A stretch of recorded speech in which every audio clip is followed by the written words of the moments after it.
సరే రండి, దేవుని వాక్యాన్ని ధ్యానిద్దాం. నిర్గమాకాండం 3వ అధ్యాయం మొదటి నుంచి చదువుతున్నాను, చిత్తగించండి. మోషే మిద్యాను యాజకుడైన యిత్రో అను తన మామ మందను మేపుచు ఆ మందను అరణ్యము అవతలకు తోలుకొని దేవుని పర్వతమైన హోరేబుకు వచ్చెను. ఒక పొద నడిమిని అగ్ని జ్వాలలో యెహోవా దూత అతనికి ప్రత్యక్షమాయను. అతడు చూచినప్పుడు అగ్ని వలన ఆ పొద మండుచుండెను గాని పొద కాలిపోలేదు. అప్పుడు మోషే, ఆ పొద ఎలా కాలిపోలేదో నేను ఆ తట్టు వెళ్ళి ఈ గొప్ప వింత చూచెదను అనుకొనెను. దానిని చూచుటకు అతడు ఆ తట్టు వచ్చుట యెహోవా చూచెను. దేవుడు ఆ పొద నడుమ నుండి మోషే మోషే అని అతనిని పిలిచెను. అందుకతడు చిత్తము ప్రభువా అని. ఐగుప్తు దేశం నుండి ఇశ్రాయేలు జనాంగాన్ని బయటికి తీసుకొని రావడానికి మోషేని దేవుడు పిలిచినప్పుడు ఆయన వయసు 80 సంవత్సరాలు. ఆ పిలిచిన విధానం మీకు తెలుసు, ఎన్నోసార్లు మీరు విన్నారు. 40 ఏళ్ల ప్రాయములో ఐగుప్తు నుంచి మిద్యాను ప్రాంతానికి వచ్చాడు మోషే. దాదాపు 40 సంవత్సరాలు మిద్యాన్లోనే తన మామ యిత్రో అనే ఆయనకి గొర్రెల మంద ఉంది. ఆ మందని మేపుతూ బతికేశాడు 80 ఏళ్ళు. ఐగుప్తులో సకల విద్యలను అభ్యసించినటువంటి విద్యా ప్రవీణుడు ఇప్పుడు గొర్రెలు కాసుకుంటున్నాడు.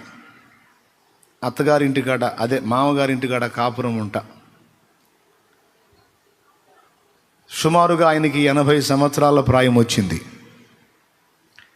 ఆ ప్రాయంలో ఆయన ఆ మందను అలానే కాస్తా ఉన్నప్పుడు ఓ రోజు అరణ్య అవతలకి తోలుకొని పోయాడు. అరణ్యం అవతల దేవుని పర్వతమైన హోరేబు పర్వతం ఉంది. ఆ దేవుని పర్వతానికి సమీపంలోకి వెళ్ళాడు. అక్కడ గొర్రెలు మేస్తున్నాయి, నిశ్శబ్దంగా మేస్తున్నాయి. ఆ నిర్మానుష్య ప్రదేశంలో ఈ గొర్రెలు ఆయన అక్కడక్కడ దూరాల్లో కొంతమంది కాపర్లు బహుశా గొర్రెలు కాచుకొని ఉంటున్నారు. సడన్గా ఆ పర్వతం మీద ఒక పొద తగలబడుతుంది. ఈ అడవుల్లో అగ్ని ప్రమాదాలు తరచుగా జరుగుతాయి. ఈ అగ్ని ప్రమాదాల విషయంలో కేర్ఫుల్గా ఉండకపోతే మనుషులు, జంతువులు కూడా చచ్చిపోయే అవకాశం ఉంటుంది. ఎందుకో చెప్తాను. ఎండిపోయిన చెట్ల కొమ్మలు, ఆకులు ఫుల్లుగా ఉంటాయి అడవిలో. ఎండిపోయిన ఆకులు, చెట్ల ఆకులు దిబ్బలుగా ఉంటాయి.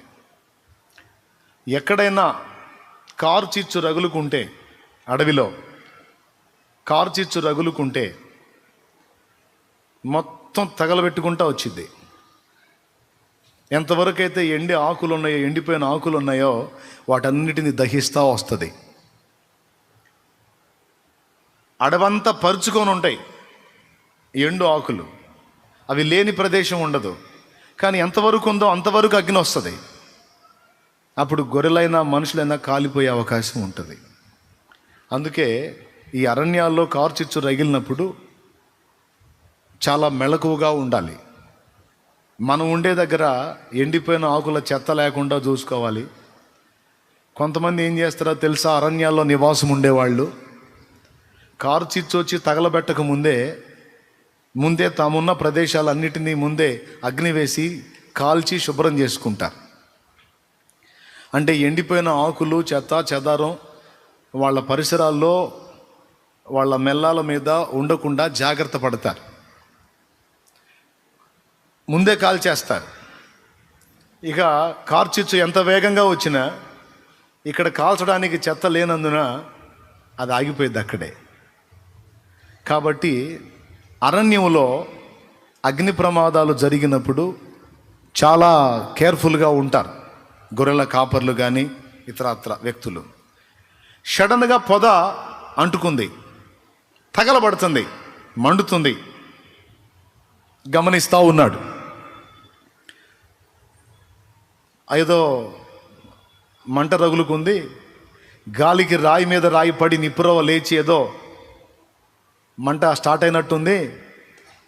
ఏముందిలే, ఆ పొదకే కదా మంట అంటుకుంది, పొద బాగా కాలుతుంది, ఎంతసేపు గాలిద్దిలే, పడిపోయిద్ది అనుకున్నాడు. కానీ చూస్తూ ఉంటే ఆ పొద మండుతూనే ఉంది. ఎంతసేపు చూసినా పొద అలానే ఉంది, మంట మాత్రం దాని నిండా ఉంది. కాలిపోయి ఆ పొద బూడిద కింద పడట్లా, పొదగానే ఉంది, మంట మాత్రం దాని నిండా మండుతుంది. ఇదేంది, పొద మండుతుంది, కాలిపోట్లా, అసలు ఏంటి వింత? మళ్ళీ కాసేపు గమనించాడు, అంతే ఉంది. ఆశ్చర్యం వేసింది. నేను చాలా పొదలు, ఈ 40 సంవత్సరాల సర్వీసులో చాలా పొదలు తగలబట్టం చూశాను. అరణ్యంలో ఈ కార్చిచ్చు ప్రమాదాలు చూశాను. కానీ ఈ పొద ఏందో వింతగా ఉంది. ఇంతసేపు గాలినా అది కింద పడట్లా, పొదగానే ఉంది, మంట దాన్ని ఆవరిస్తుంది. ఇదేదో సామాన్యమైన విషయం కాదు, ఇదేదో గొప్ప వింత. నేను పోయి ఈ గొప్ప వింత చూచేదని అనుకొని ఆ మంట, ఆ పొద మండుచున్న ఆ పొద దగ్గరికి మోషే వెళ్ళడానికి ముందుకు అడుగులేశాడు. ఆ దగ్గరికి వెళ్తా ఉన్నాడు. ఆ సమీపంలోకి వెళ్ళి గమనిస్తూ ఉంటే పొదగానే ఉంది, అగ్ని మండుతూ ఉంది. ఆ పొదని గమనిస్తా ఇంకొంచెం దగ్గరికి వెళ్తూ ఉంటే ఆ పొద నడిమిని అగ్ని జ్వాలలో యెహోవా స్వరం అతనికి వినబడుతుంది. మోషే మోషే అన్నాడు. చిత్తము ప్రభువా, నీ దాసుడు ఆలకిస్తున్నాడు, దగ్గరకు రావద్దు, నీవు నిలిచిన స్థలము పరిశుద్ధ భూమి, నీ పాదరక్షలు విడవమన్నాడు. చెప్పులిడు ముందు అన్నాడు. చెప్పులు తీసి పక్కన పెట్టాడు. అప్పుడు చెప్తున్నాడు, నేను నీ పితరుల దేవుడను, అబ్రహాము దేవుడను, ఇస్సాకు దేవుడను, యాకోబు దేవుడను. ఐగుప్తులో నా ప్రజల మొర్ర నిజముగా నేను విని ఉన్నాను.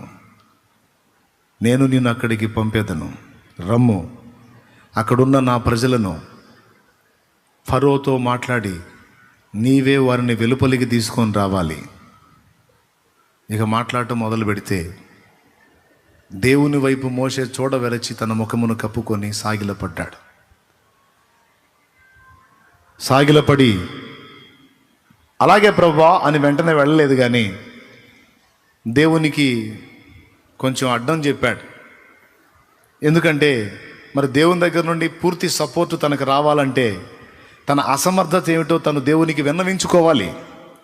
నువ్వు నన్ను వెళ్ళమంటున్నావు, వెళ్ళి తీసుకొని రావడానికి నాకు అంత సామర్థ్యం లేదు అని తన అసమర్థత ఏమిటో, తన చేతగానితనం ఏమిటో, తన బలహీనతలు ఏమిటో అన్నీ దేవుని ముందు చెప్పుకున్నాడు మోషే.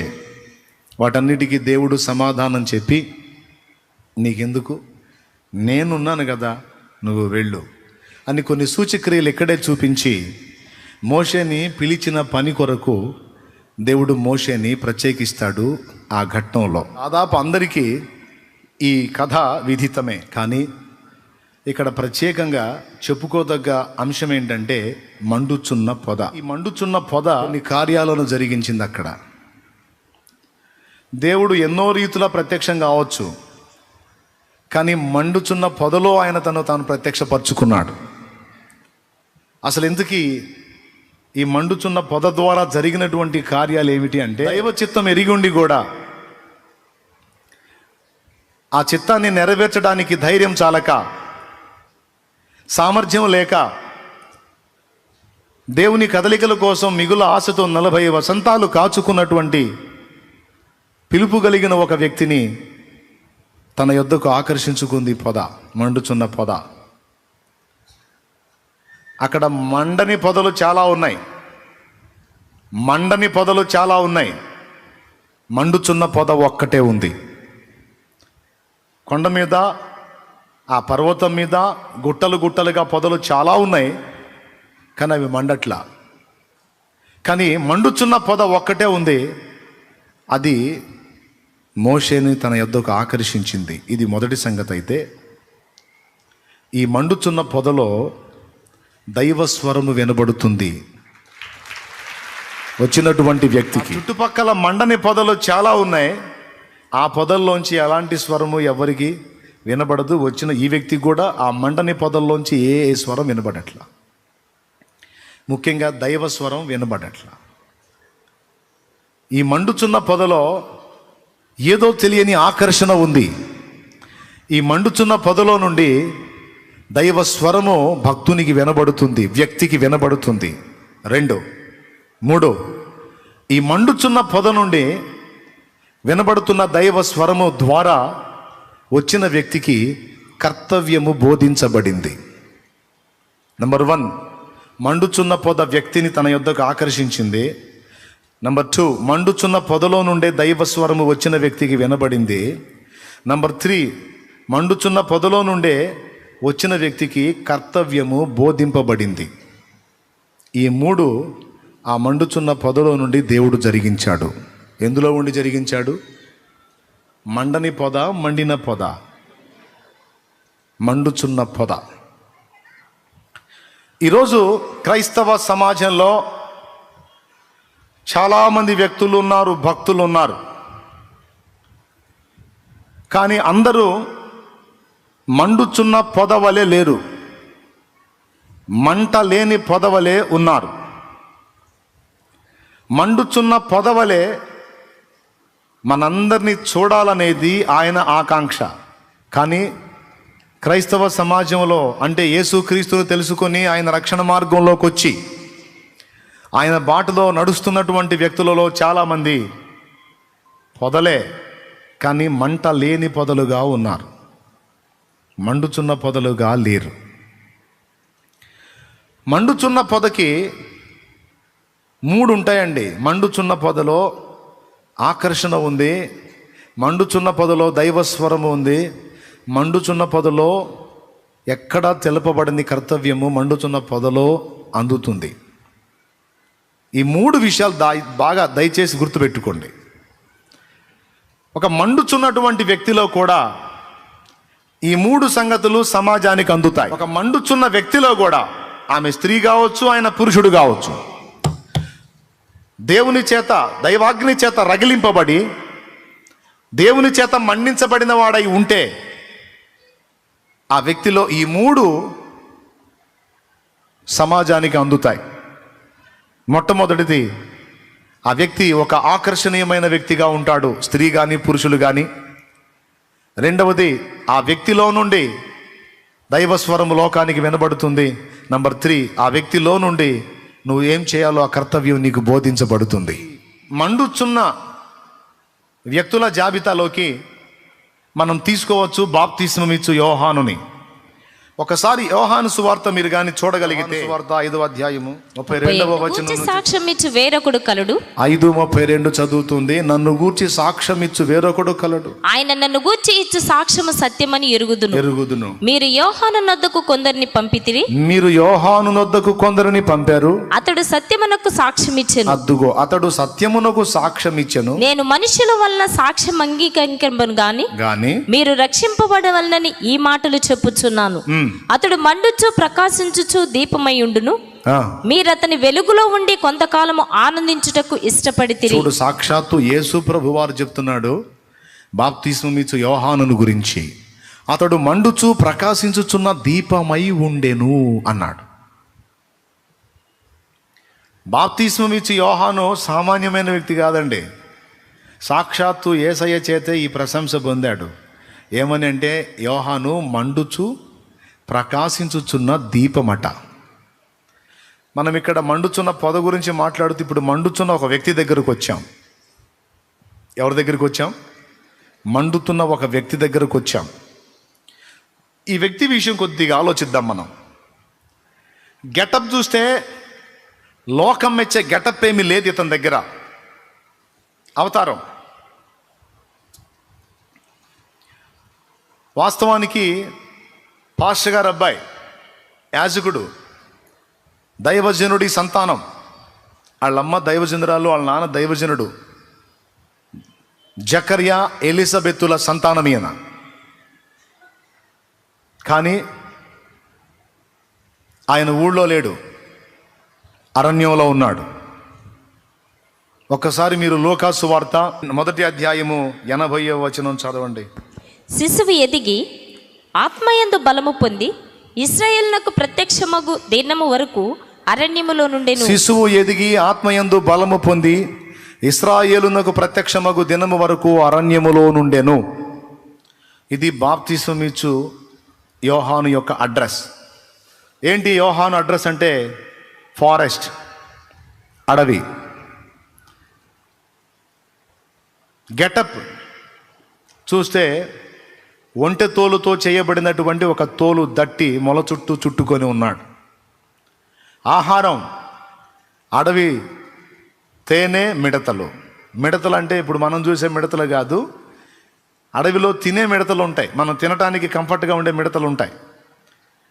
ఆ మిడతలను తిని అడవి తేనె తాగుతూ జీవిస్తున్నాడు. మూడు డిఫరెంటే. తనుండే నివాసం ఊరు కాదు, అడవి. తను ధరించే వస్త్రాలు ఊళ్ళో వాళ్ళు ధరించే వస్త్రాలు కాదు, వాటికి భిన్నమైనటువంటి డ్రెస్ కోడ్. ఫుడ్ కూడా వేరియేషన్. ఊళ్ళో వాళ్ళు తినే ఫుడ్ కాదు, ఇతను ప్రత్యేకమైన ఆహారం తీసుకుంటున్నాడు. టోటల్గా ఇతడు ఎదిగి బలము పొంది, ఇతడు ఎదిగి ఆత్మయందు బలము పొందేంత వరకు అరణ్యంలో ఇదే అనుభవంలో ఉన్నాడు. కంప్లీట్ అయిన తర్వాత ఇశ్రాయేలుకు ప్రత్యక్షమయ్యాడు. ఇతని దగ్గర ఏముందో ఏమో నాకైతే తెలియదు. ఆయన రోగులను స్వస్థపరిచినట్టు ఉండదో, దయ్యాలను వెళ్ళగొట్టినట్టు ఉండదు. ఉంటే నాకు చెప్పండి, చూపించండి. బాప్తిస్మమిచ్చు యోహాను చచ్చిలో లేపాడా? పోనీ రోగుల్ని స్వస్థపరిచాడా? మనుషులు గొప్ప అనుకోవటానికి సూచక్రియలు మహత్కార్యాలు ఏమైనా చేశాడా? ఏం లేదు. పోనీ ప్రసంగంలో ఏమైనా ఆకర్షణ ఉందా? ప్రసంగ రత్నాన్ని ఏమన్నా బిరుదిద్దామా ఆయనకి? అబ్బే, మాట్లాడితేనే పెటామని మొహం మీద కొట్టినట్టు ఉంటుంది. నొప్పింపక తానొవ్వక తప్పించుకు తిరుగు బోధ కాదు. నేర్పు కలిగిన మాటలు, వాక్చాతుర్యం ఉపయోగించి తీయని మాటలు కాదు. పెలుసు పెటామని కొట్టినట్టే ఉంటుంది. చూడండి, ఒక ఆలోచన చేయండి. సూచక్రియలు లేవు, అద్భుతాలు లేవు, మాతకార్యాలు లేవు, మాట చాతుర్యం లేదు.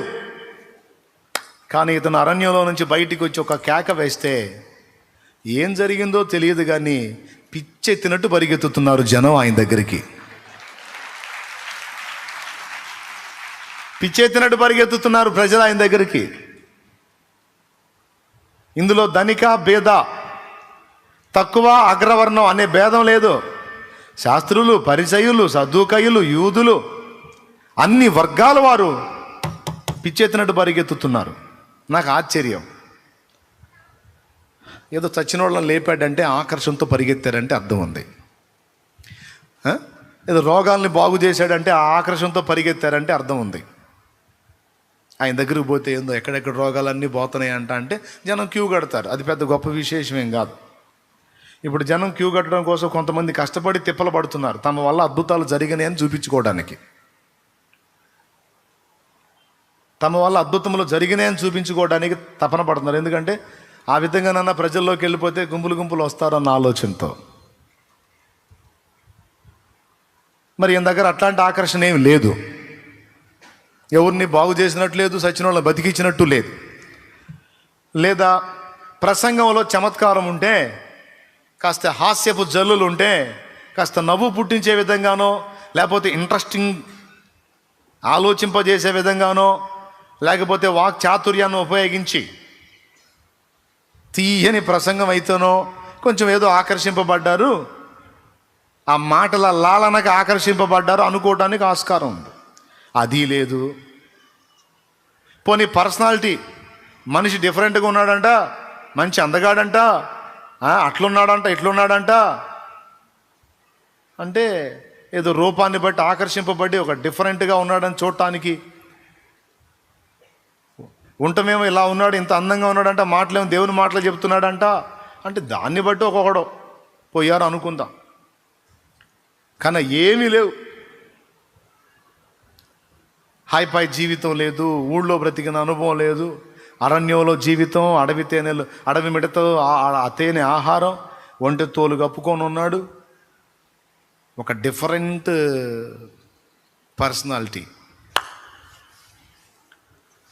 మరి ఏం చూసి వచ్చారు అంతమంది జనం, నాకు అర్థం కావట్లా. మొత్తం ఆ ప్రాంతం అంతా గదిలిపోయింది. ఒక్కసారి ఆయనకి శిష్యులు కూడా, ఒక బృందం శిష్యులు ఏర్పడ్డారు. ఏం చూసి వాళ్ళు శిష్యులు అయ్యారో నాకు అర్థం కావట్లా. ఏం చూసి ఆయన దగ్గరకు అంతసేటు పరిగెత్తారో నాకు అర్థం కావట్లా అని నేను అనను. నాకు అర్థమయ్యే మీకు ఉపదేశం చేస్తున్నా. ఏం చూశారంటే ఒకటే వాళ్ళలో, ఆయనలో నేను గుర్తించింది మంట. దేవుని చేత మండించబడిన ఒక వ్యక్తి బాప్తిస్మమిచ్చు యోహాను. దేవుని చేత మండించబడినటువంటి పొద బాప్తిస్మమిచ్చు యోహాను. ఆ గుండె మండుతుంది. అభిషిక్తుడు, పరిశుద్ధాత్మ అగ్ని ప్రభావం, ఆ ఆత్మ బలం తన మీదకి వచ్చింది. ఒక రకంగా యేసయ్య చెప్పేశాడు, అతను మండుచున్న దీపము, మండుచు ప్రకాశించుచున్న దీపము అని. ఎవరు మండించారు ఆయన్ని? ఎవరు వెలిగించారు? ఎవరిచ్చారా వెలుగు? అరణ్యంలో ఉండి ఎవరిని ఆశ్రయించాడో ఆయనే ఇచ్చాడు ఆ వెలుగు, ఆయనే ఇచ్చాడు ఆ ఆకర్షణ, ఆయనే ఇచ్చాడు ఆ బలం, ఆయనే ఇచ్చాడు ఆ ధైర్యం, ఆయనే ఇచ్చాడు అగ్ని వంటి ఆ వాక్కు. అతడే బాప్తిస్మమిచ్చు యోహాను. మండుచున్న ఒక వ్యక్తి. ఏమిటి ఈయన స్పెషల్ అంటే, దేవుని చేత మండించబడిన వ్యక్తిగా ఈయన ఉన్నందున ఇతడు ఒక ఆకర్షణీయమైన వ్యక్తి అయిపోయాడు. పిల్లరా, దేవుని చేత మండించబడాలి అన్న ఆశ మనకు ఉండాలి. దేవునికి ఉంది. నువ్వు మండుచు ప్రకాశించే దీపమై ఉండాలి, మండుచున్న పొదవై దేవుని నీ యందు కలిగి ఉండి, దేవుని వాక్కు నీ నుండి లోకానికి వెలువడే విధంగా ఆ పాత్రగా నువ్వు ఉండాలనేది దేవుని ఆశ.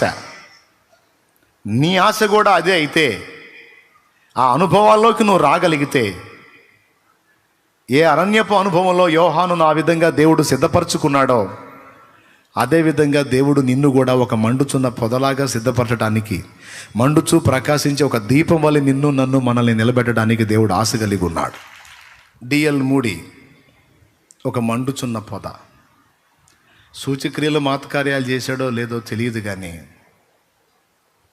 గొప్ప గొప్ప ప్రదేశాల్లోకి వెళ్ళి ఆత్మల్ని గెలుచుకొచ్చాడు. ఓసారి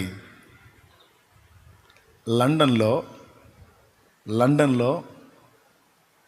ఓ ప్రదేశంలో 5,000 మంది పట్టే ఒక హాల్ని కిరాయికి తీసుకున్నాడంట డిఎల్ మూడీ గారు. అద్దెకి తీసుకున్నాడంట. అందులో సువార్త కూటాలు జరపాలని ఈయన ఫంక్షన్ హాల్ తీసుకున్నాడని ఆ ఏరియాలో ఉన్న నాస్తికుల లీడర్కి తెలిసిందంట. ఆ నాస్తికుల లీడరు తన నాస్తిక సభ్యులలో 5,000 మందిని ఎంపిక చేశాడంట. 5,000 మందిని ఎంపిక చేసి, వాడు తెలివి చూడు, క్రైస్తవుడు అనేవాడు వేరేవాడు, ఆస్తికుడు అనేవాడు క్రైస్తవుడు అనేవాడు ఎవ్వడు కూడా అతను బుక్ చేసినటువంటి ఆ హాల్లో కూర్చోకుండా మన నాస్తిక బృందం మొత్తం కలిసి ఆ 5,000 కుర్చీలు భర్తీ చేయండి అన్నాడంట. చూసారా తెలివి? ఇప్పుడు ముందే వాళ్ళ టైం ప్రకారం స్టార్టింగ్లోనే పోయి మొత్తం కుర్చీలన్నీ నింపి పడేశారు. ఎవరు? మొత్తం నాస్తికులే. పాపం ఈయన బుక్ చేసింది ఎవరికి? సువార్త కోసం. కానీ వాళ్ళు రాలా. వాళ్ళు వచ్చేటప్పటికి మొత్తం హాల్ అంతా ఫుల్ అయిపోయింది. ఇంకెక్కడ కూర్చుంటారు? వెళ్ళిపోయారు. మొత్తం కూర్చున్న వాళ్ళందరూ టోటల్గా నాస్తికులే, 5,000 మంది. పాపం డిఎల్ మూడీ గారు వచ్చాడు, స్టేజ్ మీదకి వచ్చాడు. వచ్చి వాక్యం చెప్పబోయే ముందు ప్రభువుని మయంపరుస్తూ ఒక గీతాన్ని పాడదాం, నాకు ఆశ్రయమై ఉన్నవాడు అనే ఒక పాట పేరు చెప్పి, దయచేసి ఈ పాట మీరు కూడా పాడండి అని, మీలో ఎవరికైనా ఈ పాట వస్తే పాడండి అని పిలుపునిచ్చాడు. వాళ్ళందరూ వెకిలిగా నవ్వటం మొదలుపెట్టారు. మొదట కూర్చున్నోడి దగ్గర నుంచి చివరి కూర్చున్నోడి వరకు మొత్తం వాళ్ళేగా. ఎవరు? నాస్తికులు. దేవుడు లేడనేవాళ్ళు. నెగతాళి చేయాలని వచ్చారు. ఫస్ట్ వాడి దగ్గర నుంచి లాస్ట్ వాడి దాకా గొల్లున నవ్వారట పాట పాడమంటే. ఆయనేం ఫీల్ అవ్వాలి, అర్థమైపోయింది ఆయనకి ఏదో తేడా జరిగిందిరా అని. ఇదంతా దేవుని సరుకు కాదు, ఇదంతా దెయ్యపు సరుకు. ఆ దెయ్యపు సరుకు కూడా అటు ఇటు కాని సరుకు ఇది దేవుడు లేడంటాడు, దెయ్యం కూడా లేడంటాడు, ఇది ఒక విచిత్రమైన సరుకు అని అర్థమైపోయింది.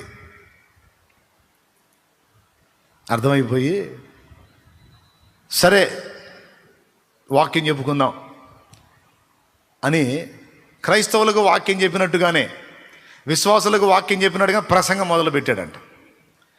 ప్రసంగం మొదలుపెట్టి ఆయన శిలువ బలియాగం, ఆయన ప్రేమ, ఆయన త్యాగం, ఆయన యందు విశ్వాసం ఉంచిన వాళ్ళు పొందబోతున్న నిత్య స్వాస్థ్యం, ఆ నిత్య జీవం, ఆయనను వ్యతిరేకించి ద్వేషించే నాస్తికులకు పట్టబోతున్న భవిష్యత్ గతి, అగ్ని ఆరని పురుగు జావని ఘోరమైన పరిస్థితుల్లోకి వెళ్ళిపోతున్న ఆ గతిని గురించి మాట్లాడటం మొదలుపెట్టి అంత అయిపోయిన తర్వాత ఇక్కడ కూర్చున్న మీలో యేసు ప్రభుని, ఆయన రాజ్యమును నేను అంగీకరిస్తున్న వాళ్ళు ఎంతమంది, అంగీకరిస్తున్నానని చెప్తున్న వాళ్ళు ఎంతమంది అని అడిగాడంట. ఒకడు చేయెత్తాడంట. ఎవరు? వాళ్ళ లీడరు. నేను యేసు ప్రభువుని అంగీకరించట్లేదు అని లేచి నిలబడ్డాడంట. నేను యేసు క్రీస్తుని అంగీకరించట్లేదు అని లేచి నిలబడ్డాడు. అతను వాళ్ళ లీడర్ని ఈయనకు అర్థమైంది, తెలుసు ఈయనకి. అప్పుడు ఆ కూర్చున్న వాళ్ళతో ఈయన అడుగుతున్నాడు, ప్రసంగం అయిపోయిందిగా, కూర్చున్న సహోదరులారా, ఇదిగో నిలిచిన మీ నాయకునితో ఎంతమంది ఏకీభవిస్తారో చేతులు ఎత్తండి అన్నాడంట. ఒక్కడు కూడా చేయెత్తలేదంట.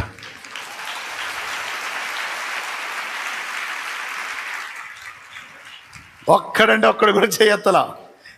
వీడికి మైండ్ పోయింది, చేయెత్తలా. సరే, మీలో యేసు ప్రభుని నేను అంగీకరిస్తున్నాను అన్నవాళ్ళు, ఆయన ఒప్పుకుంటున్న వాళ్ళు, ఆయన రాజ్యాన్ని అంగీకరిస్తున్న వాళ్ళు, ఆయన రాజ్యం కొరకు కోరుతున్న వాళ్ళు ఎంతమంది ఉన్నారో లేచి నిలబడండి అన్నాడు. 500 మంది లేచి నిలబడ్డారు. అంటే డైరెక్ట్గా దేవుని చేత సంధింపబడి తీర్మానం వచ్చిన వాళ్ళు 500 మంది అయితే మిగిలిన 4500 మందికి ఈడొకడిని తీసేస్తే 4499 మంది మీమాంస అన్నమాట. అంటే ఏంటి? సందిగ్ధంలో పడిపోయారు. ఇప్పుడు ప్రభువుని కాదు అనలేరు, దేవుడు లేడు అనలేరు, తేల్చుకోవటానికి టైం. అందుకట్లా స్తబ్దంగా ఉండిపోయారు. 500 మాత్రం దేవుడు ఉన్నాడని నమ్ముతున్నా, దేవుడు ప్రభు అని నమ్ముతున్నా, ఆయన నాకు కావాలని లేచారు. ఇప్పుడు ఆ లీడర్ గతి ఏమై ఉండాలి? ప్రశాంతంగా ఇళ్ళకాడున్నా అందులోనే ఉండేవాళ్ళు కదరా. పని కట్టుకొని మిమ్మల్ని అందరినీ ఇక్కడ దోలాను చూడు, నా చెప్పుతో నేను కొట్టుకోవాలనుకొని ఉంటాడు. అతడు మండుచు ప్రకాశించుచున్న దీపమై ఉండెను. హృదయములో దైవాగ్ని రగులుచుండగా మండుచున్న పొదవలే ఉన్నటువంటి ఒక యోధుడైన వ్యక్తి ఒక దగ్గర నిలబడితే ఆ ఆకర్షణ వేరు, ఆ అభిషేకం వేరు, ఆ ప్రభావం వేరు. దేవుడు మనల్ని అందరినీ అలాగూ చూడగోరుతున్నాడు. కానీ ఎంతమందికి అలాంటి ఆశ ఉంది? స్త్రీలలో ఉన్నారు అలాంటి వాళ్ళు, పురుషుల్లో ఉన్నారు. పండిత రామాబాయి ఎంతమందికి తెలుసు మీలో? ఆమె స్థాపించింది. విధవరాండ్రని, దిక్కులేని వారిని, వృద్ధులని, అనాథలని ఆదరిస్తుంది అనమాట. అందులో వాళ్ళల్లో చేయగలిగిన వాళ్ళకి పనులు కల్పిస్తుంది. కుటీర పరిశ్రమలాగా అందులోనే ఉండి వాళ్ళు వర్క్ చేయొచ్చు, దాంతో మనీ సంపాదించవచ్చు, వాళ్ళు తినొచ్చు, అలాగే ఆశ్రమ ఖర్చులకు దాన్ని వాడచ్చు. అలాగే వాళ్ళకి ప్రోత్సాహాన్ని ఇచ్చి చాలామందిని సపోర్ట్ చేసింది ఆమె తనున్న టైంలో. ఆ ఆశ్రమంలో ఒక టైంలో కొంతమంది పిల్లలు ఒక పెద్ద పాకలో ఉంటారు, కొంతమంది వ్యక్తులు పెద్ద పాకలో ఉంటారు. పూరి పాకాలు అప్పటి రోజుల్లో మనం ప్రేయర్ గార్డెన్లో వేసాం చూడండి పాక. 4 పాకాలు పెద్దవి, అట్లాంటి పాక. అలాంటి పాకల్లో ఒక పాకలో కొన్ని దినాలు ప్రార్థన కొరకు ప్రత్యేకంగా ప్రతిష్ఠించుకొని, దేవా అపోస్తలుల కార్యాల్లో నీవు కనపరిచిన ఆ అగ్నిని మేము చూడగోరుతున్న మా మీద కూడా ఆ అగ్నిని పంపవా, మా ప్రాంతాన్ని రక్షించవా, మా ప్రాంతాన్ని దర్శించవా అని కొంతమంది ఆడపిల్లలే ఆ పాకలో ప్రార్థన చేస్తూ ఉన్నారట. అపోస్తలుల కార్యములో 10 దినాలప్పుడు కదా, 10వ రోజు కదా పరిశుద్ధాత్మ అగ్ని వచ్చింది. ఆ కార్యాన్ని ఆమె టైములో, ఆ పరిశుద్ధుల ప్రార్థనలో దేవుడు మరలా ఒకసారి జరిగించాడు అక్కడున్న వాళ్ళ కోసం. ఆ బిడ్డలు అడిగారు, వాళ్ళలో చిన్నోళ్ళు ఉన్నారు, యవనస్తురాండ్రు ఉన్నారు. ఆ బిడ్డలు ప్రార్థించారు. ఆ ప్రార్థన ఫలం ఏం జరిగిందో తెలుసా? రాత్రి వేళ అంతా నిర్మానుష్యంగా ఉంది, నిశ్శబ్దంగా ఉంది. సడన్గా వాళ్ళు కూర్చున్న పాక తగలబడుతుంది. లోపల వాళ్ళు ఉన్నారు, పైన వాళ్ళు కూర్చున్న పాక అంతా అగ్నితో తగలబడుతుంది. ఇల్లు తగలబడుతుంటే చూసేవాళ్ళు ఏం చేస్తారండి? చలి కాసుకుంటారా? ఏం చేస్తారు? సత్తా బతుకుతా నీళ్లు తీసుకొని పరిగెత్తుతారు. ఆ చుట్టుపక్కల ఉన్న ప్రజలు ఇళ్లలోంచి బయటకు వచ్చారు, రే ఆశ్రమంలో ఇల్లు కాలిపోతుందని బిందెలు తీసుకున్నారు, నీళ్లు తీసుకున్నారు, పరిగెత్తారు. దరి నుండి నీళ్లు కొడతా ఉన్నారు. ఎన్ని నీళ్లు పోసినా అది ఆరట్లా. చివరికి అనుమానం వచ్చింది, ఇదేదో మామూలు అగ్ని కాదు, ఇది ప్రత్యేకమైన అగ్ని అని. పాకలోకి వెళ్ళి చూస్తే పాకలో ఉన్నటువంటి బిడ్డలు ప్రార్థనలో ఉన్నారు.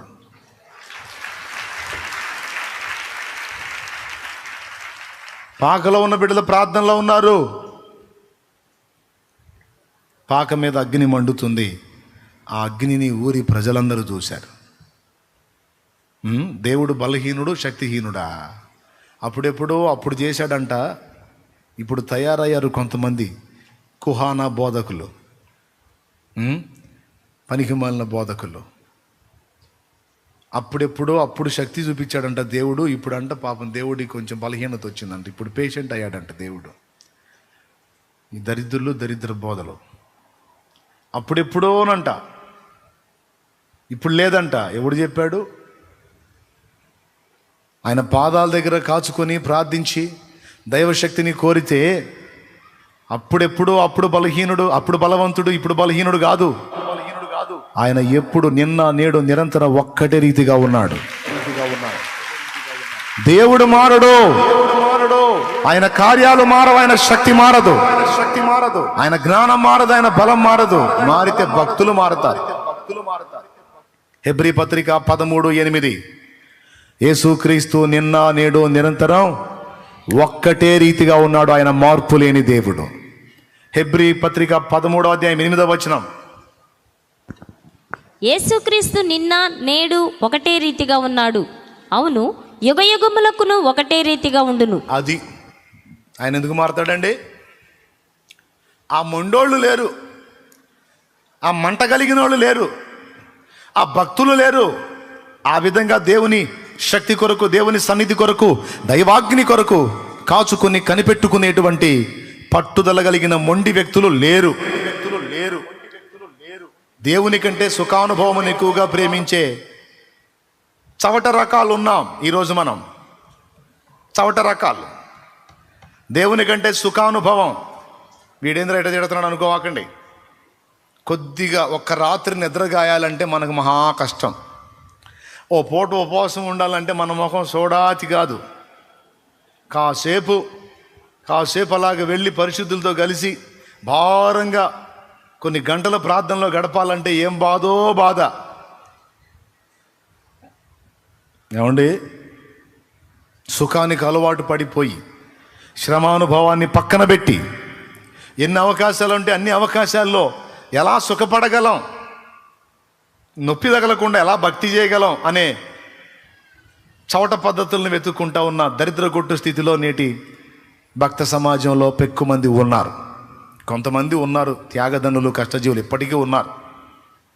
ఎంత భయంకరమైన లోకాకర్షణలో చుట్టుముట్టినా వాటిని లక్ష్య పెట్టకుండా దేవునితోనే సత్సంబంధం కలిగి నడుస్తున్న భక్తులు ఈరోజు లేకపోలేదు, ఉన్నారు. కానీ తక్కువ మంది ఉన్నారు. ఎక్కువ మంది దేవుని కంటే సుఖానుభవమును ఎక్కువగా ప్రేమించే 2 తిమోతి 3:4-5 ఉన్న రకాలు ఉన్నారు ఎక్కువ. దేవుని కంటే సుఖానుభవమును ఎక్కువగా ప్రేమించువారు పైకి భక్తి గల వారి వలె ఉండి దాని శక్తిని ఆశ్రయించని వారునై ఉందురు. ఇట్టి వారికి సుముఖుడవై ఉండమన్నాడా, విముఖుడవై ఉండమన్నాడా? ఏదో ఒకటై ఉండమన్నాడా? ఇట్టి వారికి విముఖుడవై ఉండును, ఆయన వాళ్ళతో ఏకీభవించొద్దు అన్నాడు. ఎప్పుడు వస్తారు ఈ రకాలు? అంత్య దినములలో వస్తారని చెప్పాడు. ఇప్పుడు ఏం దినాలు? అంత్య దినముల అంతములో ఉన్నాము మనం. ఇవి చివరి దినాలు, ఈ దినాల్లోనే వస్తారని చెప్పాడు. 2 తిమోతి 3:1 నుంచి అంత్య దినములలో అపాయకరమైన కాలములు వచ్చునని తెలుసుకొనుము తిమోతి. ఎలాగనగా మనుషులు స్వార్థప్రియులు, ధనాపేక్షలు, బెంకములాడువారు, అహంకారులు, దోషకులు, తల్లిదండ్రులకు అవిధేయులు, కృతజ్ఞత లేనివారు, అపవిత్రులు. ఇలారా ఏమంటారు? కావాలంటే ఆ బుక్ తెచ్చుకొని చదవండి. కాస్త అటు ఇటుగా నేను చెప్పిన మ్యాటర్ ఉంటుంది, కాస్త అటు ఇటుగా దాదాపు నేను చెప్పిన మ్యాటర్ ఉంటుంది. అగ్ని ప్రార్థన చేస్తున్నారు, అగ్ని దిగి రాలేదా? ఆ అగ్ని దెబ్బకు ఊరు ఆశ్చర్యపోలేదా? ఈరోజు అలాంటి మంట కలిగిన వ్యక్తుల్ని దేవుడు వెతుక్కుంటున్నాడు.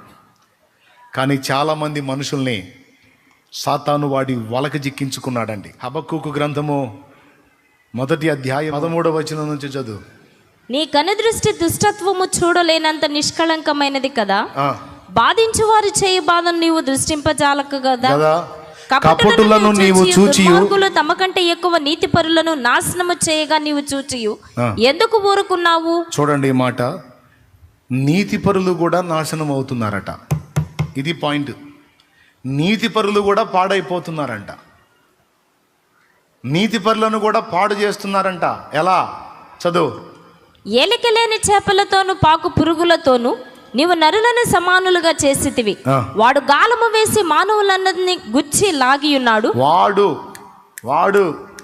వాడు లూసిఫర్ గాలము వేసి మానవులనందరినీ గుచ్చి లాగి ఉన్నాడు. ఉరులు వగ్గి చిక్కించుకొనుచున్నాడు. వాడు తన వలతో వారిని కూర్చుకొని సంతోషపడి గంతులు వేయుచున్నాడు. తన వలతో వారిని కూర్చుకొని సంతోషపడి గంతులేస్తున్నాడు. మొత్తం పడిపోయారు వల్ల. అంతా నేత్రాశ పాపంలో పడ్డారు. ఈరోజు అరణ్యపు అనుభవాలు లేవు, జాగారపు అనుభవాలు లేవు, ఉపవాసపు అనుభవాలు లేవు. దేవుని సన్నిధిలో రాత్రి పగళ్ళు తేడా లేకుండా గోజాడి పరిశుద్ధాత్మ శక్తిని పొందుకొని ఆత్మబలముతో నిండుకొని దేవుని గొప్ప కార్యములను, లోకమునకు దైవ శక్తిని, దైవ ఆకర్షణను చూపించేటువంటి భక్తిపరులు కనుమరుగైపోయారు. ఎక్కువ శాతం మందిని, దాదాపు 90% మందిని 100లో 90% మందిని వాడు వల్ల వేసాడు. నెట్లో వేసాడు. ఎందులో వేసాడు? నెట్లో వేసాడు. ఇప్పుడు బయటికి దాంట్లో కొట్టుకు సత్తా ఉన్నాం అక్కడే. నెట్ అంటే అర్థమైపోయింది. వాక్యం విన్నప్పుడు, ఆయన సన్నిధిలో ఉన్నప్పుడు భగ మంట రగిలిద్దా? బయటికి పోగానే, ఇంటికి పోగానే కాస్త చికెనో, ఆ బిర్యానో, మటనో, ఏదో మాంసమో ఏదో వేసుకొని తిని,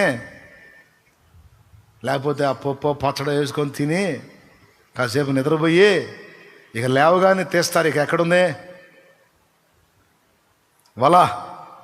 వల?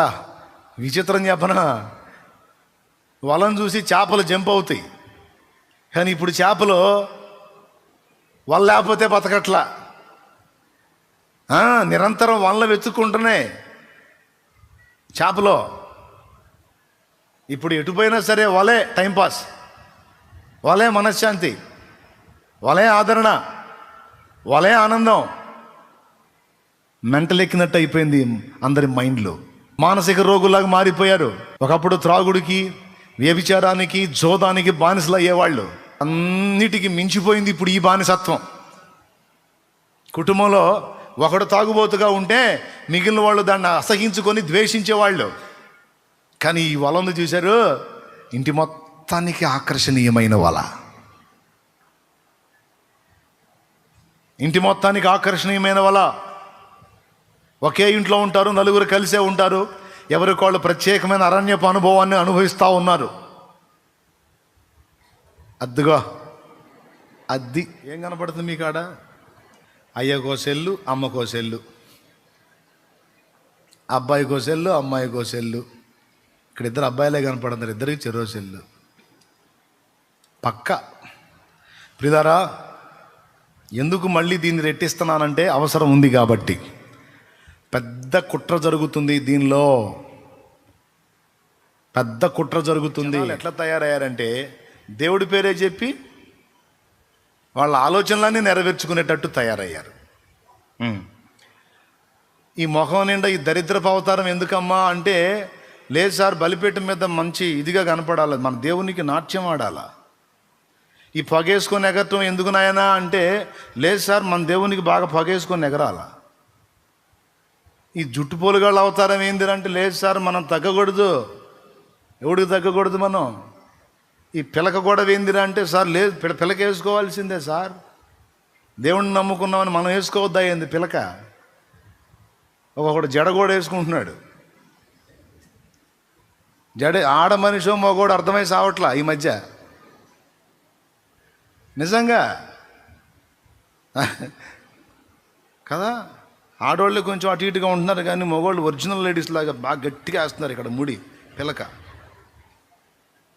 తెలీదా మీకు? ఇప్పుడు ఈ టైప్ వేసుకున్నాడు ఎవడన్నా వింటే, వీడికి ఎందుకు, నా పిలకతో వీడికి ఎందుకు, నా జడతో వీడికి ఎందుకు, నా ముడితో వీడికి ఎందుకు అంటాడు. అయ్యో అయ్యో ఒక జడ కాదు వీడికి, ఒక జడ కాదు పాపం, ఏ ఊరోడో మరి మొత్తం 3-4 జడలు వేసాడు. ఫ్యాషన్ పిచ్చి ముదిరట్టు అయిపోయింది జనాలకి.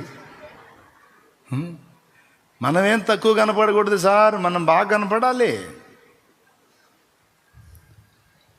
పాపం గతంలో ఆ పాటలు పడ్డోళ్ళంతా అవన్నీ వదిలిపెట్టేసి జీవంగల దేవుని దగ్గరకు వచ్చి దేవుని మార్గంలో నడుస్తుంటే, దేవుణ్ణి ఎరిగిన వాళ్ళు ఆ పాటలు పడుతున్నారు. ఎంత అజ్ఞానం, ఎంత పెరిగితనం. మన దేవుడు గొప్పవాడు సార్, మనం ఎందులో తగ్గకూడదు, ఫ్యాషన్లో కూడా తగ్గకూడదంట. మన దేవుడు గొప్పవాడు సార్, మనం ఎందుకు ఫ్యాషన్ ఉండకూడదు, ఫ్యాషన్లో కూడా తగ్గకూడదు. మోకాళ్ళ దగ్గర చినిగిపోతున్నాయి ప్యాంట్లు. నేను ఈ పైన ఈ మోకాలు పై భాగం ఉంది కదా, అక్కడ చినిగిపోయినాయి. నేను దబక్కన ముందు ఆ కాళ్ళకెళ్ళి చూసి పాపిడికి ప్యాంట్లు లేవేమో అనుకున్నాను నేను. అక్కడ నుంచి పైకి చూస్తే మంచి కాస్ట్లీ డ్రెస్ వేసి ఉన్నాడు. ఈ ప్యాంట్ మాత్రం అక్కడ చీలికలు పెళ్ళికలు చినిగిపోయి ఉంది. ఏంటంటే ఫ్యాషన్ అంటున్నాడు. ఏం ఫ్యాషన్ అంటే, ఇంకొక ఫ్యాషన్ వచ్చింది తెలుసా, పని కట్టుకొని కావాలని చించుకొని అక్కడ అతుకులు వేసుకొని అదొక ఫ్యాషన్ అంట. అది అతుకులు ఫ్యాషన్. ఎందుకండి, దేవుడి పేరు మీదే. అదిగో అది ఎట్టుంది పాపం, ఆడవాళ్ళు వచ్చి రాని ఉతుకుడు బండకేసి అదే పనిగా బాదుతా ఉంటే బాధంగా ఫ్యాషన్. ఏమర్థమవుతుంది ఇప్పుడు ఇవన్నీ చూస్తుంటే మీకు? దేవుణ్ణి ఎరిగి ఉన్న మనం రాజీ పడకూడదు, ఫ్యాషన్ని మెయింటైన్ చేయాల్సిందే, హైపైగా ఉండాల్సిందే. శుభ్రంగానే ఉండు కాదని నేను అన్నట్ల, మరి ఈ దరిద్రం ఏంది? మళ్ళా దేవుని పేరు మీదే. అలాగే సెల్ ఫోన్ విషయంలో కూడా లేదు సార్, నేను వాక్యం వింటానని, దేవుని వాక్యం వింటానని, వాక్యం కోసమని దాన్ని చూపిస్తూ ఇక మిగిలిందంతా అందులోనే. కాదని చెప్పగలరా? అబద్ధాలు ఆడొద్దు, నిజం చెప్పండి. ఈరోజు ఫ్యామిలీయే సెల్ ఫోన్కి బానిస అయ్యారా లేదా? ఎంత అంటే ఆ లేఖనంలో చెప్పిన ప్రకారం చిక్కించుకొని వాడు గంతులేస్తున్నాడని ఉంది. తన వలలో చిక్కించుకున్నాడు. అందరి టైంని పాడు చేస్తున్నాడు. భక్తి, ఆత్మీయత, మోకాళ్ళ అనుభవం, పట్టుదల కలిగిన దీక్ష, దక్షత కలిగినటువంటి భక్తి అనేది పూర్తిగా పాడైపోయింది. మంట కలిగిన వ్యక్తుల్ని ఈరోజు చూడలేకపోతున్నాం. దేవుని కొరకు తీవ్రత కలిగిన వ్యక్తుల్ని చూడలేకపోతున్నాం. ఎక్కడో అరాకొరా కనపడుతున్నారు. మొన్న ప్రేయర్ గార్డెన్లో ఓ పెద్ద ఆయన పని చేస్తున్నాడు. 75 నుంచి 78 లేదా ఒక 75 వేసుకో. ప్రేయర్ గార్డెన్లో పని చేస్తున్నాడు ఎర్రటి ఎండకి. ఆయన నాకు తెలుసు, మంచి ఆత్మీయుడు, ఆత్మల కొరకు భారం కలిగి ఉన్నాడు. పాపం ఇంట్లో ఏం కష్టంగా ఉందో ఈ వయసులో కూడా పని చేయడానికి వచ్చాడు అని నేను చూసి నాకు బాధేసి, పెద్దాయన నువ్వు పని చేయకపోతే ఏమైందే, కూర్చో కూర్చో, అంత తిన్ను, ప్రశాంతంగా నిద్రపో, నేను చెప్తాను సాయంత్రానికి అందరితో పాటు నీకు కూడా పైసలు ఇస్తారు, తీసుకొని వెళ్ళు, నువ్వు చేయకపోతే ఏమైంది అని నేనంటే, అట్టట్టా చేయాలయ్యో, చేయకుండా ఒట్టిగా నాకొద్దు, చాకిరి చేసే తీసుకుంటా అన్నాడు. నాకు బాధ వేసింది. ఏం డబ్బులు ఇంటికి తీసుకెళ్ళకపోతే ఇంటికాడ ఉన్న సమస్య ఏంటి, అసలు ఇతనికి ఉన్న ప్రాబ్లం ఏంటని నిలబెట్టి అడిగా. ఏంటి నీ అవసరత ఏంది, ఎందుకోసం నువ్వు ఈ వయసులో ఇంత ఎర్రనెండలో కష్టపడుతున్నావు, అవసరం లేదు కదా అంటే నేను ఎందుకు అడిగాను తెలుసా? నాకు ఫలానా అవసరం ఉందయ్యా అంటే ఆ అవసరానికి సరిపడా నేను ఇద్దామని ఫిక్స్ అయ్యా. ఎందుకంటే ఆయన చాకిరీ చేస్తున్నాడు, నాకు ఇబ్బందిగా ఉంది, నా తండ్రిని చూస్తున్నట్టుంది ఆయన చూస్తుంటే, నా బాధ వేస్తుంది అని అడిగితే, నీకేమన్నా డబ్బులు అవసరమా చెప్పు నేను ఇస్తా అన్నా. నాకెందుకు అన్నాడు. నాకెందుకు అన్నాడు. మరి ఎందుకు చేస్తున్నావు పని? ఇదే బొక్కుల కోసం అన్నాడు. పుస్తకం అంటాం కూడా రాదు ఆయనకి, బొక్కుల కోసం అన్నాడు. బొక్కులు అంట అదేందో మరి మీకు తెలుసా? బొక్కులు అంటే బుక్స్ని బొక్కులు చేసి పడేశాడు. ఎస్, బొక్కుల కోసం అన్నాడు. ఏం బొక్కులు అన్నా, ఈ బొక్కు కోసం అంటండి. మీరు నమ్మండి నమ్మకపోండి, నిజం. ఆయన అది పని చేస్తున్నాడు చూడు ఫోటో. నాకు డబ్బులు ఏముందయ్యా, నా పిల్లలు పెద్దోళ్ళు, మనవాళ్ళు, మనవరాళ్ళు నాకు అంతా ఉన్నారు, నాకు ఇబ్బంది లేదు. నాకు డబ్బులు కావాలంటే నాకు డబ్బులు ఇయ్యరు, అదేముంది. కానీ నువ్వు నేను అడిగితే ఇస్తావు, కానీ నేను నా కష్టంతో, నా కష్టార్జితంతో డబ్బు సంపాదించి ఆ డబ్బును వెచ్చించి ఈ పుస్తకాలు తీసుకొని నేను పంచుతా.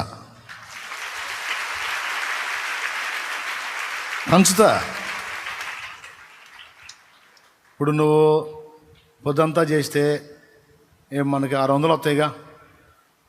ఒక పుస్తకం వచ్చి 10 రూపాయల కాడికి వేసుకున్నా ఎన్ని పుస్తకాలు వస్తాయి?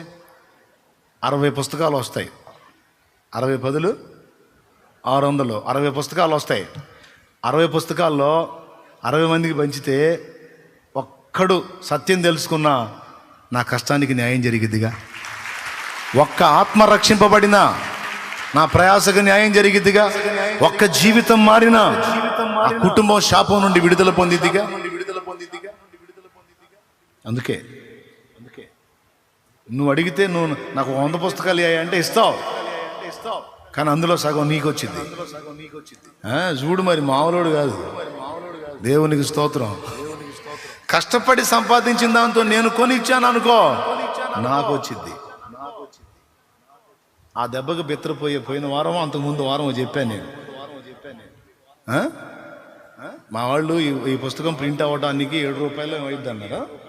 7 రూపాయలు అయిద్దన్న. ఆ ఛార్జీలకి, అటు ఇటు తిరుగుళ్ళకి, ఆ లోడ్ అంతా వేసుకొని రావడానికి, అదంతా వర్క్, దాని అంతా ఒక 3 రూపాయలు పుస్తకానికి వచ్చి ఒక 3 రూపాయలు అదనంగా తీసుకుని ఆ పై ఖర్చులకు వాడుతూ ఉంటామన్నా అంటే ఆ 3 రూపాయలకు దండం రా బాబు వద్దని చెప్పాను. వద్దు, పైసా, ఒక పైసా కూడా దీని మీద అవసరమైతే ఆ ఛార్జీలు, ఆ ఖర్చులు అవన్నీ మన మీదే వేసుకుందాం, ప్రాబ్లం లేదు. ఎంత ఖర్చు ప్రింట్ చేసినప్పుడు ఎంత ఖర్చు పడిందో అంత మాత్రమే తీసుకోండి. అది కూడా నాకు లేదయ్యా, 10 మందికి నేను ఇది ఇవ్వాలనుకుంటున్నాను అని యథార్థంగా అడిగితే వాళ్ళకి ఉచితంగానైనా సరే ఇచ్చి పంపించండి అని జస్ట్ ఒక 2 వారాల క్రితమే ప్రకటించా. 75 ఏళ్ల వృద్ధుడైతేనేమండి గుండెలో మంట ఉంది. దేనికి బానిసగాల? సెల్ ఫోన్ లేదా ఆయన దగ్గర? అది ముందు సగం మేలు. సెల్ ఫోన్ లేదు ముందు ఆయన దగ్గర, అందుకే ఈ పనిలో ఉన్నాడు. అది ఉందనుకో ఆ పనిలో బిజీ అయిపోతాడు. ఈ పనికి టైం యాడ్ ఉంటుంది, అసలు దీని గురించి ఆలోచించే అవకాశం యాడ్ ఉంటుంది. మీరు నన్ను ఏమనుకోవద్దు, నేను చెప్తుంది మాత్రం దయచేసి మీ హృదయంలోకి రానివ్వండి. మీకు నొప్పింపు కలిగిన నొచ్చుకోండి. ఒకవేళ ఈ మాటలు మిమ్మల్ని గుచ్చినట్టు అనిపిస్తే గుచ్చబడండి, నాకు ఇబ్బంది ఏం లేదు. కానీ ఒక మంట కలిగిన వ్యక్తిగా దేవుని కొరకు మండాలి. అప్పుడే నిన్ను బట్టి దేవుడు సంతోషించి నీ ద్వారా ఆయన జరిగించాలనుకున్న కార్యాన్ని జరిగించగలడు. యవనస్తురాండ్రు దద్దమ్మలై బానిసలైపోతే కాటికి కాలు తెచ్చిన ముసలి వాళ్ళని వాడుకుంటున్నాడు దేవుడు. సిగ్గు కదూ మరి చేయొచ్చు దేవుని పని. సువార్త చెప్పటం, 10 మందిని సమకూర్చి ప్రార్థనా బృందం నడపటం, దేవుని సన్నిధిని పరిచర్య చేయటం, ఆత్మల భారంతో పరిగెత్తటం చేయొచ్చు.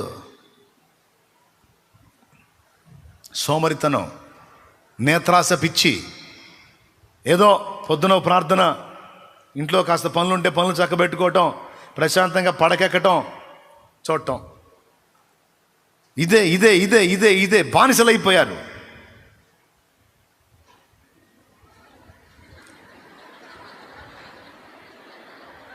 పాలబుడ్డి ఆడుంది, పిల్లవాడి ఆడున్నాడు, ఆమె ఆడుంది. అది అసలు విషయం. పాలబుడ్డి ఆడుంది, పాలు తాగాల్సిన పిల్లవాడు ఆడున్నాడు. అది కూడా పట్టట్లా, వాడు కింద పడి కుయ్యో అంటున్నాడు, అది అర్థం కావట్లా. అవి మాత్రం అటు తిరిగి అందులో ఎఫ్ఐఎస్ అంటే ఫేస్బుక్ చూస్తుంది.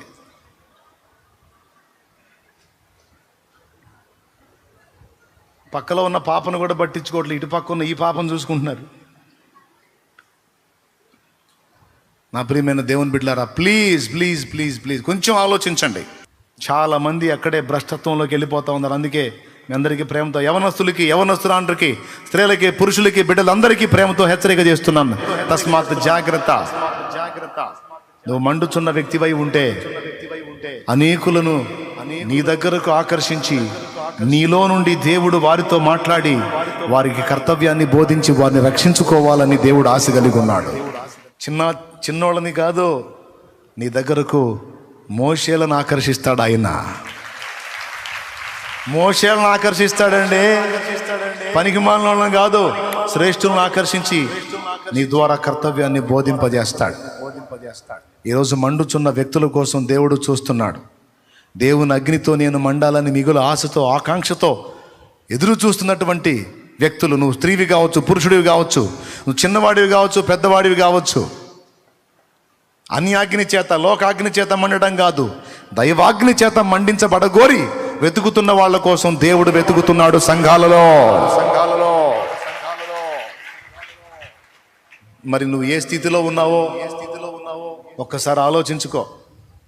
ఒకవేళ దేవుని అగ్ని నువ్వు పొందుకుంటే ఆకర్షణ కోసం ఏ తిప్పలు పడాల్సిన అవసరంలా, నువ్వు ఎక్కడున్నా సరే నువ్వున్న ప్రదేశంలో నీ ప్రభావం ఆ సమాజం మీద పడుతుంది, ఆ చుట్టుపక్కలకు వ్యాపిస్తుంది. నువ్వు ఆకర్షణ కోసం ఏం ఫీట్లు చేయవసరంలా, దేవుని అగ్ని నీ మీద ఉంటే, దేవుని అగ్ని నీలో ఉంటే నువ్వు ఆకర్షణీయమైన పాత్రగా మారిపోతావు. ఏముందో తెలియదు, నీలో ఏముందో తెలియదు, కానీ ఏదో ఉందన్నట్లుగా ప్రజలు నీ వైపు త్రిప్పబడతారు. ఏదో ఉందేంది, దైవాగ్ని ఉంది, దేవుని పరిశుద్ధాత్మ ప్రభావం ఉంది. నువ్వు ఎక్కడ అడుగు పెడితే అక్కడ ఆ ప్రభావం, ఆ వాతావరణం కనపడతా ఉంటుంది. అక్కడ ఉన్నటువంటి క్లైమేట్ అంతా మారిపోతూ ఉంటుంది. శామ్యుయల్ మోరిస్ గుర్రబండి ఎక్కాడు, నీగ్రో జాతి పిల్లవాడు. స్టీఫెన్ మెరిట్ అనే దైవజనుడి దగ్గరికి వెళ్ళి ఆయనతో కలిసి ఒక సమాధి కార్యక్రమానికి పోతుంటాడు. ఎక్కడ? దక్షిణాఫ్రికా ప్రాంతం నుండి అమెరికాకు ఓడలో ప్రయాణం చేసి అక్కడ చేరతాడు స్టీఫెన్ మెరిట్ అనే ఆయన దగ్గరికి. వయసు ఎంత? 18-19 ఏళ్ళే. గుర్రబండి ఎక్కుతాడు సమాధి కార్యక్రమాలు పోవటానికి. అంత దూరం నుంచి వచ్చాడని రిసీవ్ చేసుకొని స్టీఫెన్ మెరిట్ గారు ఆయన తన దగ్గర ఉంచుకుంటాడు. ఆ రోజు కార్యక్రమం ఉంటే బయలుదేరి గుర్రబండి ఎక్కి వెళ్తూ ఉంటే, ఎందుకు పోయాడు శామ్యుయల్ మోరిస్? ఆయన దగ్గర నుంచి పరిశుద్ధాత్మను గురించి నేర్చుకుందామని పోయాడు. బండి ఎక్కిన తర్వాత స్టీఫెన్ మెరిట్ గారు మార్గంలో చూపిస్తూ ఉంటాడు, శామ్యుయల్ మోరిస్, ఇదిగో ఇది ఈ బంగ్లా, ఇది ఈ బిల్డింగు, అది ఆ పార్కు, ఇది అని అన్నీ చూపిస్తూ ఉంటే నేనంటాడు, స్టీఫెన్ గారు మీరు ఎప్పుడైనా బండిలో ప్రార్థన చేశారా అని అడుగుతాడు. బండిలో ప్రార్థన చేశాడని అడుగుతాడు. లేదు ఎప్పుడు చేయలేదు నేను అంటాడు. ఈరోజు చేద్దామా అని అడుగుతాడు. ఈ ఘట్టానికి ముందు ఒక జరిగిద్ది. ఇద్దరు సేవకులు ఉంటారు, దైవజనులే వాళ్ళు. ఆ సమాధి కార్యక్రమానికి వాళ్ళు కూడా రావాలి. వాళ్ళు అమెరికన్స్.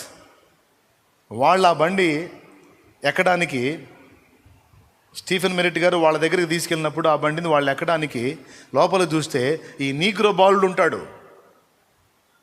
ఆ బాలుని చూసి వెనకడుగేస్తారు వాళ్ళు. వేరే జాతోడు ఉన్నాడు ఈ బండిలో, మనం ఎట్లా ఎక్కుదామని. ఆయన శామ్యుయల్ మోరిస్, మనం ఎట్లా ఎక్కుదామని. ముందు కూర్చున్న స్టీఫెన్ గారు అంటాడు, జాతి భేదములు బైబిల్లో లేవు, క్రీస్తు యేసునందు అందరము సమానమే అని నా అభిప్రాయం అంటాడు. సచ్చినట్టు ఎక్కి కూర్చుంటారు ఇద్దరు. ఎక్కి కూర్చున్న తర్వాత ఈ మాట అంటాడు. కొంచెం దూరం ముందుకు వెళ్ళిన తర్వాత వాళ్ళ అవమానం తలంచినందుకు, వాళ్ళు ఆయన అవమానపరిచారు కదా ఎక్కకుండా, కొంచెం ఫీల్ అవుతుంటాడని, శామ్యుయల్ ఇది బిల్డింగ్ తెలుసా, ఇది నీకు ఇది ఇటు ఈ పార్క్ ఇది అని చెబుతుంటాడు. అప్పుడు అంటాడనమాట, బండిలో ఎప్పుడైనా ప్రార్థన చేశారా? చేయలే, ఈరోజు చేద్దాం. మోకాళ్ళుని ఆయన ఆ బాలుడు మోకాళ్ళు ఉంటాడు, వాళ్ళందరూ మామూలుగా తలంచుతారు. ఆవిడ చెప్తాడనమాట, ప్రభువా నీ దాసుడైన స్టీఫెన్ మెరిట్ గారితో నువ్వు మాట్లాడు దేవా. 6 నెలలు పడరాని బాధలెల్లా పడి ఇక్కడ ఇంత దూరం కష్టపడి వచ్చింది ఎందుకయ్యా? ఇక్కడ ఉన్నటువంటి భవంతులు, బంగ్లాలు, పార్కులు చూడటానికి కాదని, నీ పరిశుద్ధాత్మను గురించి తెలుసుకోవడానికి నేను వచ్చానని నీ దాసులతో మాట్లాడయ్యా అంటాడు. గుండె పగిలిపోయిద్ది ఆయనకి, గుండె పగిలిపోయిద్ది. వామ్మో ఏంది ఇది అని. వయసు చూస్తేనేమో 19 ఏళ్ళు, తన ప్రార్థన చూస్తేనేమో మతిపోయింది. ఆయన ఏడుస్తాడు, ఈ కూర్చున్న ఇద్దరు సేవకులు ఏడుస్తారు. శామ్యుయల్ మోరిస్ ప్రార్థన చేస్తుంటాడు, తండ్రి మాట్లాడవా, తన్నులు తిన్నాను దేవా, దెబ్బలు తిన్నాను దేవా, చచ్చి బ్రతికాను దేవా, ఇక్కడికి రావటానికి 6 నెలలు ఓడలో పడరాని బాధలెల్లా పడ్డాను దేవా, ఇవన్నీ చూడటానికి కాదు దేవా, ఇవన్నీ చూడటానికి కాదు దేవా, నీ పరిశుద్ధ ఆత్మను గురించి తెలుసుకోవాలని దేవా, నీ దాసునితో మాట్లాడి నాకు అవి చెప్పించవా. మొత్తం ఏడుస్తారు, మొత్తం పరిశుద్ధాత్మ ప్రభావంతో నింపబడతారు అక్కడ. శామ్యుయల్ మోరిస్ ఉన్న ఆ గుర్రపు బండి, ఆ గది, ఆ గుర్రపు బగ్గి చూసారా ఎట్లయిపోయిందో? మంట కలిగిన ఒకడున్న ఆ ప్రాంతం దేవుని ప్రభావంతో ఆవరించబడింది. తీరా ఆ సమాధి కార్యక్రమానికి ఆయన వెళితే సమాధి కార్యక్రమంలో ఏడుపులు, పెడబొబ్బలు, గందరగోళం ఉంటాయిగా. ఆ క్లైమేట్ మారిపోయిద్ది, ఒక పెళ్లి కార్యక్రమం లాగా అయిపోద్ది మొత్తం. మళ్ళీ ఈయన ఏం చేయడు? దైవాగ్నిని పొందుకున్న ఒక వ్యక్తి ఆ ప్రాంతంలో వెళ్ళి నిలబడితే టోటల్ చేంజ్, ఆ క్లైమేటే మారిపోయిద్ది. అంత శక్తి ఉంది దేవునిలో. చివరికి స్టీఫెన్ మెరిట్ గారు ఏమంటారో తెలుసా? పరిశుద్ధాత్మను గురించి బైబిల్లోని సంగతులు నేను తెలుసుకున్నానేమో కానీ శామ్యుయల్ ఆయన ఎలా పనిచేస్తాడో నీ నుండి నేర్చుకున్నాను ఆయన అంటాడు. ఆయన శామ్యుయల్ మోరిస్ ఆయన ఎలా కదులుతాడో, ఎలా పనిచేస్తాడో, ఎలా మాట్లాడతాడో, ఎలా వ్యవహరిస్తాడో నీలో నుండి నేను గుర్తించాను అని చెప్తాడు ఆయన. 19 ఏళ్ళు. ఈరోజు ఎంతమంది యువకుల్ని మనం అలా చూడగలుగుతాం? ఎంతమంది యువతుల్ని శామ్యూయల్ మోరిస్ వల్ల చూడగలుగుతాం? ఒకసారి ఆలోచించండి. లేదు అవకాశం. ఎందుకు తెలుసా? బలీయమైన ఆకర్షణలు. బయటికి పోగానే దయ్యాలు చుట్టుమూగినట్టు చుట్టుమూగేసి, ఇప్పుడు చల్లిన వాక్య బీజాలు మీలో లేకుండా తీసి అవతల పడేసి మిమ్మల్ని లోకం వైపు ఈడ్చుకుపోయే దుష్టశక్తులు ఎక్కువైపోయినాయి. అవి మన చేతుల్లోకే వచ్చినాయి ఈరోజు. ఒకసారి ఆలోచించాలి మనందరం కలిసి. మండుచున్న ఒక వ్యక్తి కోసం దేవుడు మిగులు ఆశతో ఎదురు చూస్తున్నాడు. మండుచున్న ఒక కుటుంబం కోసం దేవుడు ఎదురు చూస్తున్నాడు. ఈరోజు కుటుంబాలే కుటుంబ ప్రార్థనలు వదిలేసి చల్లారిపోయినాయి. కుటుంబ ప్రార్థనలు లేవు క్రైస్తవుల ఇళ్లలో. ప్రతి ఇంట్లోనూ, ప్రతి గదిలోనూ ఈ చెత్తే మోగుతుంది. ఈరోజు తెల్లవారుజాము లేచి 3ంటికి లేచి దేవుని సన్నిధిలో కనిపెడదాం, 4ంటికి లేచి దేవుని సన్నిధిలో కనిపెడదాం. ఈరోజు పెందలాడు నిద్రకు ఉపక్రమిద్దాం, పెందలాడు చీకటితోనే లేచి మనం కలిసి గోజాడుదాం రండి అనే పిలుపులు లేవు.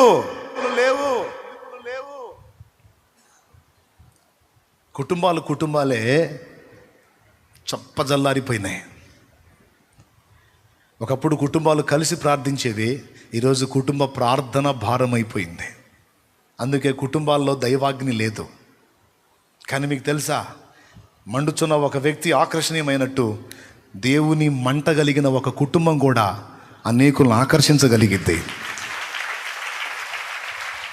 నేను రక్షింపబడ్డాను 2002లో. నేను దేవుని తెలుసుకున్నాను. నాకు ఒక ఫ్యామిలీ తెలుసు, చదువు లేదు వాళ్ళకి. ఆ తల్లి తనకు 2 కొడుకులు 2 కూతుళ్ళు. కొడుకులు మారు మనసు పొందల, కూతుళ్ళు పొందారు. భర్త మారు మనసు పొందల. ఆ ఇంట్లో ఈ 3 విశ్వాసులు, ఆ మిగిలిన వాళ్ళు అవిశ్వాసులు. భర్త భయంకరంగా బూతులు తిడతాడు, పిల్లలు చెప్పిన మాట వినరు, మొండి మనుషులు. కానీ ఈ 3 తల్లి, 2 ఆడపిల్లలు, 3 రోజు ప్రార్థిస్తారు ఇంట్లో. ఆ టిఫిన్ ఏదో వేసుకుంటారు. ఆ టిఫిన్ సెక్షన్ అయిపోయిన తర్వాత ఆ పాత్రలన్నీ ఆ తొట్టి దగ్గర వేసుకొని వాటన్నిటి మీద అట్లా నీళ్లు చల్లుకుంటారు. నానటానికంట చల్లుతారా అట్లా? వెంటనే తోరంట, కాస్త నానాలంట. నానటానికి కానీ నీళ్లు చల్లుతారు. వచ్చి కాళ్ళు చేతుల మొహం కడుక్కొని వచ్చి ఇక మోకాళ్ళు వేస్తారండి. ఇంట్లో కిటికీలు ఉండవు, గవర్నమెంట్ కట్టిన ఇల్లు. ఆ ఇంట్లో మోకాళ్ళు వేస్తారు. ఇక స్తుతి పాటలు పాడి ప్రార్థన చేస్తుంటే ఆ పక్కింటామా ఈ పక్కింటామా వాళ్ళు వీళ్ళు కలిసి వచ్చి మొత్తం ఒక 7-8 మంది అక్కడ ఒక చిన్న ప్రార్థన కూటం అయిపోయిద్ది. ఈ బయట ఏమో వీళ్ళు తిడుతుంటారు. ఎవరు? భర్త ఒకవేళ పనికి వెళ్ళకుండా ఉన్నాడు అనుకో, ఇక తిడతా ఉంటాడు బయట కూర్చొని. ఆ తిట్లన్నీ దీవెనలు అనుకుంటారో ఏమో, అస్సలు పట్టించుకోరు. ఆ ఒక్కతైతే ఆమెను టార్చర్ చేసేవాడు, కానీ పిల్లలు కూడా తయారయ్యేసరికి ఏం అనాథి కాక గుటకలు మింగుతా చూస్తుంటాడు, బయట తిడుతుంటాడు. అంటే మెజారిటీ అయిపోయింది కదా, 3 అయ్యారు కదా. ఇక మగపిల్లలేమో వాళ్ళ పనుల్లోకి వాళ్ళు వెళ్ళిపోతారు. ఇక ప్రార్థన చేస్తా ఉంటారు. ఆ కుటుంబంలో జరిగినటువంటి ఆ ప్రార్థన నన్ను ఆకర్షించింది. అక్కడికి నేను ఆకర్షింపబడ్డా. వరుసలో అన్ని ఖాతాలకి నేను పాల్పోయాలి కదా, అన్నిటికీ పోయాలి, అన్ని గృహాలకి, అన్ని ప్రాంతాలు తిరిగిపోయాలి, అన్ని వీధులు తిరిగిపోయాలి. వరుసలో ఇది కూడా స్టార్టింగ్లోనే ఉంటుంది. ధన్మని పోసేస్తే ఇంక మళ్ళీ వచ్చే పని లేదు. కానీ నేనేం చేస్తాను తెలుసా? మిగిలిన గృహాలన్నీ తిరిగి అందరికీ పాలు పోసి ఈ ఒక్కింటికి చివరిలో వస్తా. ఎందుకు తెలుసా? వాళ్ళు ప్రార్థన చేస్తారు. ఏదో తెలియని ఆకర్షణ ఉంటుంది అక్కడ, ఏదో తెలియని ఆనందం ఉంటుంది అక్కడ, ఏదో తెలియని ప్రేమ, ఆప్యాయత, అనురాగం, ఏదో మంచితనం. అందుకే అన్ని హడావుడిగా అన్ని దందని పోసేసుకొని ఫైనల్ ఆ ఇంటి దగ్గరకు వచ్చి అక్కడ కూర్చుంటా, కొన్ని గంటలు కూర్చుంటా. అక్కడ ప్రేమగా పలకరించటం, ప్రార్థించటం, పరామర్శించటం, ఆతిథ్యం, దీంతో పాటు ప్రార్థన. ఇప్పుడు మండుచున్న పొద ఎవరిని ఆకర్షించింది? మండుచున్న ఒక కుటుంబం చూడు, వీడిని తీసుకొచ్చి కూర్చోబెట్టింది అక్కడ. ఎంత పరిచర్యనా నా ద్వారా జరిగిన, ఎంతవరకు దేవుడు నన్ను వాడుకుంటాడో అంతవరకు దేవునికి స్తోత్రం. ఎంతకైనా తీసుకెళ్ళని మనుషులు ఇచ్చే ఘనతగా దేవుడు నన్ను ఎంతైనా పైకి తీసుకెళ్ళని. కానీ నా హృదయంలో అది పోతుందా? నా ఆరంభం ఏంటి? ఆరంభం వెనక్కి చూస్తే అయ్యే గుర్తొస్తాయి నాకు. నా ఊపిరి ఉన్నంత ఒక మంచి కుటుంబంలో జరిగిన ఒక కుటుంబ ప్రార్థన, ఒక మంచి కుటుంబంలో ఉన్న దైవాగ్ని, దూషణలకు వెరువక, ద్వేషాలకు వెరువక. ఇప్పుడు ఆ కుటుంబం ఏమైంది తెలుసా? ఆ కుటుంబంలో ఉన్న మొత్తం సేవకులు అయిపోయారు. ఇద్దరు కొడుకులు, మాట వినకుండా తిరిగే కొడుకులు, ఇద్దరు కొడుకులు నేనే ప్రతిష్ఠ చేశా దేవుని రూపంలో. నేనే వాళ్ళ మీద చేతులు ఉంచడానికి అవకాశం ఇచ్చాడు దేవుడు నాకు. కుమార్తె దేవుని పాత్ర అయింది, మరో కుమార్తె కూడా దేవుని పనిలో వాడబడతానే ఉంది. మొత్తం వారి ద్వారా ఒక 4-5 సంఘాలు కట్టబడ్డాయి. ఒక తల్లి తన పిల్లల్ని, తన ఆడపిల్లల్ని బలపరుచుకొని మోకరింపజేస్తే ఆ కుటుంబంలో దేవుడు రగిలించిన అగ్ని